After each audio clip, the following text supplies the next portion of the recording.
अस्सलाम वालेकुम दोस्तों, पुराने जमाने की बात है कि मिस्र की एक छोटी सी बस्ती में एक सोनार रहा करता था जिसकी कोई औलाद ना थी। जब उसकी बीवी का इंतकाल हुआ तो उस उधेड़ उम्र शख्स ने अपनी एक दूर की रिश्तेदार औरत से शादी रचा ली। वो औरत नेक और पाकबाज होने के साथ साथ भला की हसीन और खूबसूरत थी। शादी के चंद माह बाद ही इस अधेड़ उम्र शख्स की वफात हो गई और वो औरत जवानी में ही बेवा हो गई। औरत की चूंकि कोई औलाद ना थी, इसलिए इस नेक औरत को जरूरियात जिंदगी खरीदने के लिए घर से बाहर जाना पड़ता था। एक दिन वो घर से बाहर निकली कि बस्ती के एक बदकार और अयाश शख्स ने उसे देख लिया। वो औरत इतनी खूबसूरत थी कि वो बदकार शख्स उसके हुस्न जमाल पर फरिफ्ता हो गया। वो शख्स अब उसके ताकुब में रहने लगा। जैसे ही वो घर से बाहर निकलती, वो उस औरत के साथ हीले बहाने से बात करने की कोशिश करता, लेकिन वो औरत उसे नजरअंदाज कर देती थी। वक्त गुजरता गया और एक दिन उस औरत ने अपने घर के सामने एक लावारिस कुत्ते को जख्मी हालत में देखा। वो उसे घर ले आई, उसकी मरहम पट्टी की और उसको अपने घर के एक कमरे में बंद कर दिया। आहिस्ता आहिस्ता वो कुत्ता सेहतयाब और जवान हो गया। औरत चूंकि नमाज और जिक्र इलाही की पाबंद थी, इसलिए इसने कुत्ते को घर के एक मखसूस कमरे में ही रखा हुआ था जिसकी किसी को कोई खबर न थी। इस दौरान बदकार शख्स की हवस में इजाफा होता गया। जब उस औरत को पाने की कोई उम्मीद बाकी न रही तो उस शख्स ने अपनी एक कनीज को उस औरत के घर भेजा, जिसने कहा कि फलां शख्स तुमसे बहुत मोहब्बत करता है। वो इस बस्ती का सबसे मालदार शख्स है। अगर तुम एक रात के लिए उसकी बिस्तर पर चली जाओ और उसे खुश कर दो तो वो तुम्हें सोने चांदी में तोल देगा। औरत ने कनीज से कहा,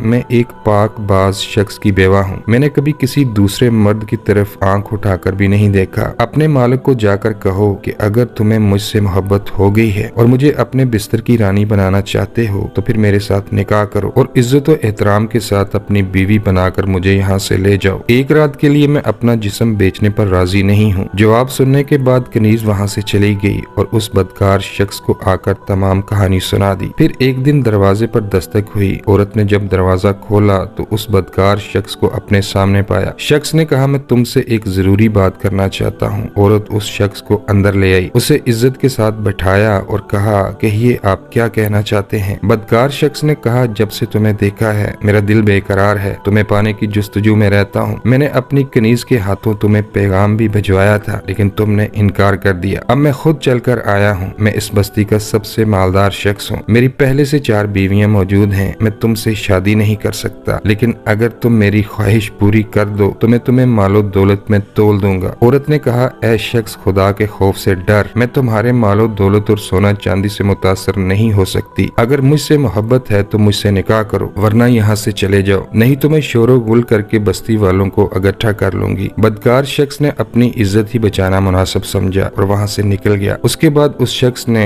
हर मुमकिन कोशिश की कि किसी न किसी तरह इस औरत को अपने जाल में फंसाकर इससे जना करे, लेकिन वो अपने मंसूबे में नाकाम रहा। औरत की जानब से मुसलसल इनकार के बाद उस शख्स ने बस्ती के कुछ ओबाश नौजवानों को अपने पास बुलाया और चूंकि वो एक बदकार शख्स था, हर रोज उसके बिस्तर पर एक नई औरत होती थी जिसे वो जिना करता था। लिहाजा इन ओबाश नौजवानों की खूब खातर मदारत की गई। शराबो शबाब की महफिल सजाई गई। शराब नोशी और जनाकारी से फारिग होने के बाद अयाज शख्स ने उन ओबाश नौजवानों से कहा, जो कोई भी फलां सुनार की खूबसूरत बेवा को अपने जाल में फंसाएगा उसको 1000 सोने के सिक्के दिए जाएंगे और फिर सब मिलकर उस खूबसूरत औरत के साथ जिना करेंगे। इस शैतानी मंसूबे को अमली जामा पहनाने के लिए तमाम ओबाश नौजवानों ने उस औरत के घर के चक्कर लगाए। मालो दौलत का लालच देकर उसे वर्गलाने की कोशिश की, लेकिन वो औरत साबित कदम रही। जब वो लोग अपना मकसद हासिल करने में नाकाम रहे तो इसे डराने धमकाने की कोशिश की और कहा, अगर तुम हमारी ख्वाहिश को पूरा नहीं करती तो हम तुम्हें कत्ल कर देंगे। औरत ने कहा, जिंदगी और मौत अल्लाह के हाथ में है, मैं तुमसे नहीं डरती। जब तमाम तदबीरें नाकाम हो गईं तो वो नौजवान बदकार शख्स के पास आए और कहा, मालूम नहीं वो औरत किस मिट्टी की बनी हुई है। उसे ना तो हमारी वजाहत और जवानी मुतासर कर सकी, ना वो मालो दौलत के लालच में आई और ना वो मरने से डरती है। फिर उस शख्स ने कहा, मैं इस औरत को ऐसा सबक सिखाऊंगा कि ये किसी को मुंह दिखाने के काबिल भी ना रहेगी। वो शख्स चूंकि एक जानी था, इसलिए अपनी कनीजों के अलावा बस्ती की दूसरी औरतों के साथ भी इसकी शनासाई थी और उसने 1-2 बार औरत के घर से कुत्ते के भौंकने की आवाजें भी सुनी थी। इसलिए इस शख्स ने अपनी कनीजों और बदकार औरतों के जरिए पूरी बस्ती में ये अफवाह फैला दी कि फलां शख्स की बेवा एक बदकार औरत है और वो कुत्ते के साथ जिना करती है और बस्ती के कई मर्दों ने उसे कुत्ते के के साथ जिना करते हुए रंगे हाथों पकड़ा है। जब बस्ती वालों ने ये खबर सुनी तो तौबा तौबा करने लगे और उस नेक औरत के सख्त मुखालिफ हो गए और उसे बस्ती से निकालने का मुतालबा करने लगे। जब वो औरत घर से बाहर निकलती तो जो लोग पहले उसकी नेक नियति, शराफत और पाकीज़गी की वजह से उसकी इज्जत करते थे, वो उस पर लान तान करते, उस पर फिक्रे कसते और उसे पत्थर मारते थे। इस घटिया इल्जाम के बाद वो औरत अल्लाह के हुजूर दुआ करती कि या अल्लाह, मैं बहुत कमजोर औरत हूँ, मेरी मदद फरमा, मेरा सब्र जवाब दे चुका है, तू रहीम करीम है, मेरे हक में इंसाफ कर और मुझे इस सूरत हाल से बाहर निकाल। फिर एक दिन उस बदकार शख्स ने बस्ती वालों को इकट्ठा किया और काजी साहब के पास जा पहुंचा और काजी से मुतालबा किया कि ये शरीफों की बस्ती है, इस बस्ती की फलां औरत बहुत बदकार है। जब वो बेवा हुई तो मैंने उसे निकाह का पैगाम भिजवाया कि तुम एक गरीब और बेसहारा औरत हो और अगर चाहो तो मैं तुमसे निकाह करने को तैयार हूँ। उसके इनकार के बाद बस्ती के दूसरे कई मुअज़्ज़ज़ नौजवानों ने भी उसे निकाह की दावत दी, लेकिन उस औरत ने इनकार कर दिया। वो औरत किसी मर्द से इसलिए निकाह नहीं करती कि वो अपनी जिस्मानी तस्कीन अपने पालतू कुत्ते से पूरा करती है और उसके साथ जिना करती है, और हमने उसे कुत्ते के साथ जिना करते हुए कई बार रंगे हाथों पकड़ा है। काजी ने बहुत तहम्मुल से उनकी बात सुनी और फिर एक शागिर्द को कहा कि जाओ और फलां औरत को बुला कर लाओ। शागिर्द औरत के घर आया और कहा, आपको काजी साहब ने बुलाया है। औरत ने कहा, किस लिए बुलाया है? शागिर्द ने कहा, शायद कोई फैसला करना है। जिस पर वो औरत शागिर्द के साथ चल पड़ी। शागिर्द उस औरत को लेकर काजी की अदालत में आया और बस्ती वालों के इल्म में लाए बगैर उसको एक अलग हुजरे में बिठा दिया। कुछ देर बाद काजी साहब आए और औरत से कहा, आप पर एक इल्जाम है कि आप कुत्ते के साथ जिना करती हैं, क्या ये सच है? ये सुनकर वो औरत ज़ारों के तार रोने लगी और कहा, ये मुझ पर एक झूठा इल्जाम है, लेकिन आप जो भी फैसला करेंगे मुझे कबूल होगा। काजी साहब दोबारा अदालत में आए और जो लोग ये दावा कर रहे थे कि उन्होंने औरत को कुत्ते के साथ जिना करते हुए देखा है, उनको अलग अलग कमरों में बंद कर दिया। पहले काजी साहब ने बदकार शख्स को बुलाया और कहा, बताओ जिस कुत्ते के साथ इस औरत ने जिना किया है वो किस रंग का था? वो आदमी घबरा गया क्योंकि उसने कुत्ते को देखा ही नहीं था। फिर कहा, काजी साहब कुत्ता काले रंग का था। इसके बाद काजी साहब ने दूसरे शख्स को बुलाया और कहा, कुत्ता किस रंग का था? उसने बड़ी सोच समझकर जवाब दिया कि कुत्ता सुर्ख रंग का था। फिर तीसरे को बुलाया, उसने कहा कि कुत्ता सफेद रंग का था। चौथे से पूछा तो उसने कहा कि कुत्ता खाकी रंग का था। फिर अल्लाह वाले काजी ने उस औरत को कुत्ते के साथ अदालत में पेश होने का हुक्म दिया। जब वो औरत अदालत में आई तो सबकी आंखें फटी की फटी रह गईं, क्योंकि वो कुत्ता ना तो सफेद रंग का था, ना काले रंग का और ना सुर्ख रंग का, बल्कि वो तमाम रंगों का बना हुआ था। काजी की अदालत में मौजूद तमाम बस्ती वालों ने ये सारी कार्रवाई अपनी आंखों से देखी थी और औरत की बेगुनाही साबित हो चुकी थी, लेकिन वो बदकार शख्स और उसके साथी अपनी बात पर कायम थे कि ये औरत झूठी है, ये तवाइफ है और कुत्ते के साथ जिना करती है और काजी साहब भी इसके साथ मिले हुए हैं। जब अल्लाह वाले काजी ने इनकी ये बातें सुनी तो कहा कि अल्लाह के फजल से अब ये कुत्ता गवाही देगा कि इस औरत पर जो बेहुदा इल्जाम लगाया जा रहा है वो झूठा है। अल्लाह वाले ने 2 रकत नमाज अदा की और अल्लाह से दुआ की। फिर कुत्ते से कहा कि अल्लाह के हुक्म से बोल और इस औरत की बेगुनाही की गवाही दे। पूरी बस्ती वालों की मौजूदगी में उस कुत्ते ने गवाही दी कि ये एक नेक औरत है और हर वक्त अल्लाह की इबादत में मसरूफ रहती है और जिन लोगों ने इस पर इल्जाम लगाया है वो झूठ बोल रहे हैं। कुत्ते की गवाही के बाद काजी ने फैसला सुनाया कि इन चारों को संसार करने के बाद फांसी दे दी जाए जो औरत पर झूठा इल्जाम आयद कर रहे थे। काजी के फैसले पर अमल दरामद हुआ